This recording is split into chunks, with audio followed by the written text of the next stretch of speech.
Now, some tourism sector players who were hardly hit by the COVID-19 pandemic and hoping to take advantage of Yuletide celebrations say their fortunes have not changed. Now, since the further easing of COVID-19 restrictions, some members have been operating and were hoping to take advantage of Christmas and the New Year, but things have not been the same since COVID-19 hit the country in March this year. We'll speak with Emmanuel Frimpong, who is Executive Secretary of the Ghana Tourism Federation, in a bit. First, this report from Mona Lisa Frimpong on the impact of COVID-19 restrictions on operators of pubs, cinemas, nightclubs and beaches.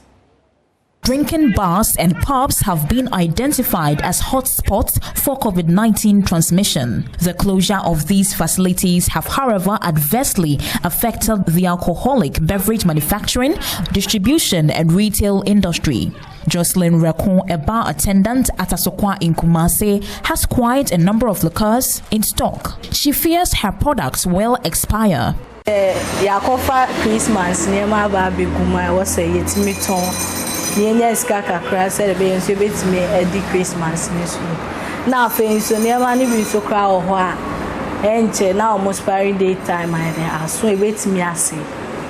Into a banner sana a canna, Mrs. said the bebre, be my any man in alcohol form. You seek a sumny and 2 years be a bassa, be higher pan. Dorothy Tete is a pub owner at Asafo. She also recounts her financial loss due to the lockdown. To her, the president's directive for pubs to remain closed is unfair. Be 2 weeks ni and such short say, Anna yenye binto, but near June say Christmas, I was say a coffee beton. Until you try a possible best a coffee, and Sunny so much to two. It's a walk closing a say and fan sunning good day man. Amaye sika akoloki during their campaign seasons no mutimi ko baby anipa be 500 more than that but ni nyina no mo ye without nose masks and everything and even empenyufo no kwa they were part and sometimes we omo ise nose masks omo ne nkofo interact nzi omo ka say close here there na omo ni endi ni ye is too unfair. Mame Ekuya-Boaten's Disco Pub at Stadium observes strict adherence to the COVID-19 safety protocols, but her only means of survival is threatened by the low turnout of customers. Fridge man, so much chance to breathe. Now you say me too much electricity no smitua. So na me too bad ni mo. E be ba sa na me sane nyina na asai. Na me say tua bill no. We tell electricity bill no. I just say opemeka. So, Sunday show was spine date can. I can't be a and China spy. It is a utum now cobana spire. Why now could you seek a free no? I just say I buy a per se a jumanegu. Your boca tenefi. Your tenefi are near my baby. Yao Bedu, a frequent customer at Mame Ekuya-Boaten's bar, described the pub as a much-needed avenue for social interaction. You're closing the never happy because maybe I'm a top BD and Salem. You come at my DD. The end closing in the air. Papa. 10 days, I can't break it's oversight 7th. December, 7 January, what records from industry players show beverage distributors have recorded an all-time low crate sold per day. Industry players are anxious to see the full opening of pubs and nightclubs. Mona Lisa Frimpong reporting. Well, let's bring in Executive Secretary of the Ghana Tourism Federation, Emmanuel Frimpong, who is with me this afternoon to understand just how badly they are affected. Good afternoon to you. Happy holidays, sir. Good afternoon, Darryl. Happy Christmas to you and your cherished viewers. Great stuff. Just before we delve into the conversation, just want to establish a point. So, as we speak, there are still restrictions on the operations of pubs, cinemas, nightclubs, and beaches. Is that the situation? Yes, exactly so. Okay. Well, I've been around town. Doesn't look like everyone is really following these restrictions by the president, are they? Well, that is the situation we find ourselves in. You are right. If you go around, some are not adhering to what the president said. And sometimes the excuse they give is, well, those who said we should not open our businesses are the ones who are doing campaigns, and you have thousands of people gathering at a place and people are not wearing those masks. There are no Veronica buckets around, nothing, absolutely nothing that will tell you that people are adhering to the protocol. So why should they also close their businesses and die out of hunger? And well, we can't lose sight of the impact of the COVID-19 pandemic on the operations. I can understand why some people really want to open, because this is the time they have to make money. And so just how badly have you been affected from March till now? I think the situation increasingly is becoming bad every day. Just from 24 to 27, a team of GATOP members went to Eastern Region just to observe how things are going with them. And Darrell, the situation is not something that we are happy about.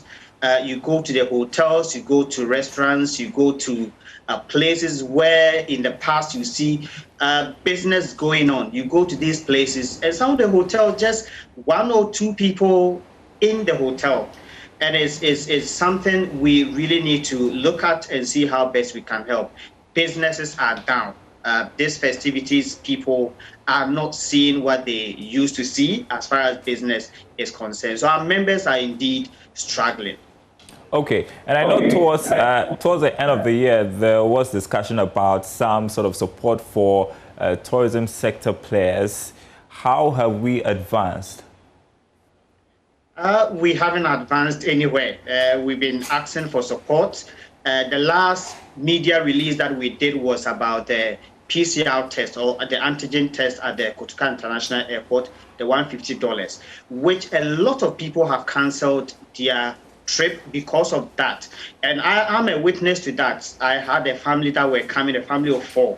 Because of that, because each person was supposed to pay $150. 4 of them was $600, which the father said he could not afford.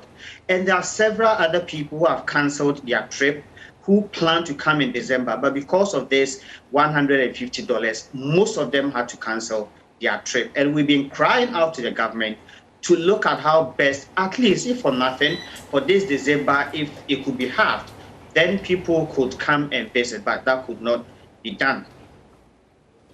The good news, I guess, heading to next year is that there are vaccines available now, but as to when Ghanaians will have access to those vaccines, that is another story to tell. But so in the short term or in the long term, how do you anticipate players in your sector to really cope with the sort of restrictions that we have right now? I don't know if the president may just want to be gracious enough to lift those restrictions in the beginning of next year. How do you anticipate things to turn out? We are hoping the president will give us a new year present by easing up, because I think most of our members have really put together a plan to actually adhere to some of these protocols, which I believe if we sit down with the government or the agencies that are responsible and look at how best we can make sure that the protocols are adhered to, I believe members will adhere to those protocols.